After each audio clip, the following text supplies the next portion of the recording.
So while in Saudi Arabia on his trip, President Trump has now met with al-Shara, or al-Jolani as he is referred to, the head of state of Syria. Here's a up close picture of President Trump, al-Jolani, and the Crown Prince of Saudi Arabia all together. Now, there's many mixed reactions that people are having to this. There are people that are saying that, this is a former Al-Qaeda member. He's residing, the question marks around whether responsible or not, but is residing under all these attacks among minorities that are happening in Syria at the moment. And people are divided because they're saying, he shouldn't give any kind of leeway or credibility to someone like this. Trump is saying he wants to give them a shot at being, part of the community of nations, respected and given a shot at having a civilized society. But others are saying, they should take the lead on that first before you kind of meet with them, legitimize them, embrace them. There's mixed opinions on this.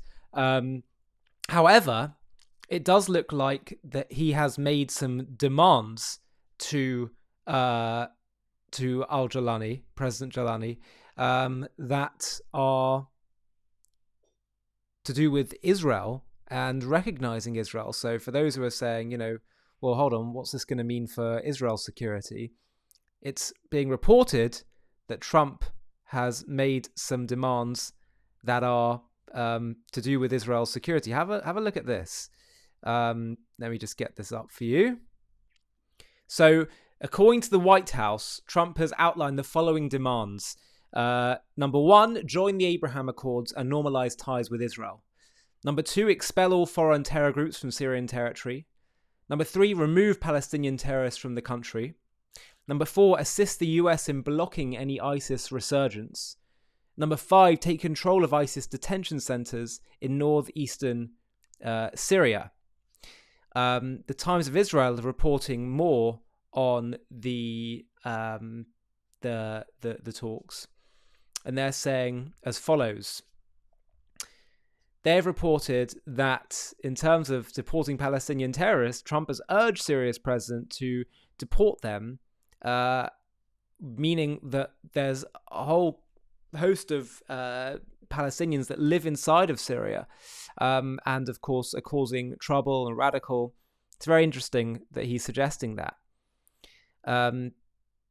The comments come a day after the US announced it would lift all sanctions on Damascus government, but he's pushing for reconciliation with Israel.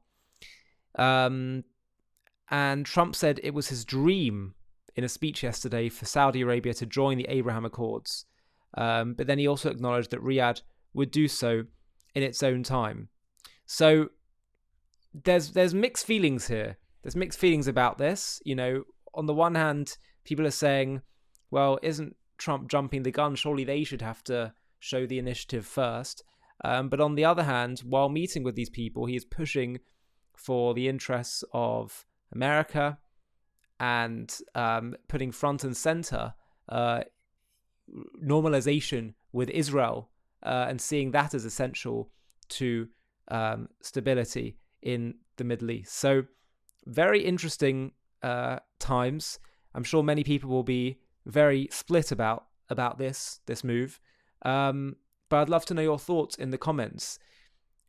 Who should be taking the first step in trying to normalize? My instinct is you tell people what your demands are and what you want before any kind of caving in.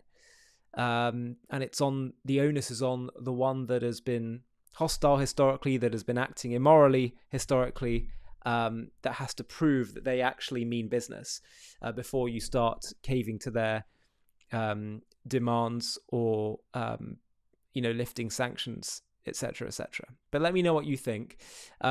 Also, there's a new channel that's come out that would be so great if you could support by watching their video, commenting something about what you appreciate from the video. It's these mini documentary explainer videos on all kinds of topics, hoping to influence debate.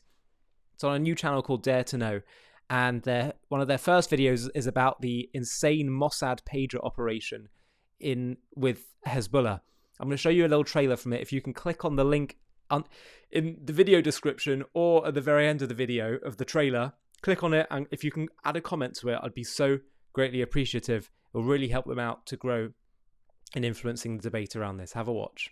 Imagine you live in a country the size of New Jersey or Wales, and on your border there are 50,000 armed militants with 150,000 rockets ready to destroy you. What do? You might turn to the ancient Chinese philosopher Sun Tzu, who said all warfare is based on deception through espionage. Offer the enemy bait to lure him. On the 17th of September 2024, an enemy took the bait. A stunning undercover attack took place in Lebanon, targeting thousands of members of the Iranian-backed militant group Hezbollah. Who could have carried out such an unprecedented operation, and why? It was a sunny afternoon in Lebanon, a country on Israel's northern border. At 3:30 p.m, an astonishing attack from an invisible enemy shocked the country. Over 3,000 Hezbollah operatives received a message on their pages. As soon as they opened the message, a tiny hidden plastic explosive was ignited and the pages exploded. This is the stunning story of Mossad's insane operation.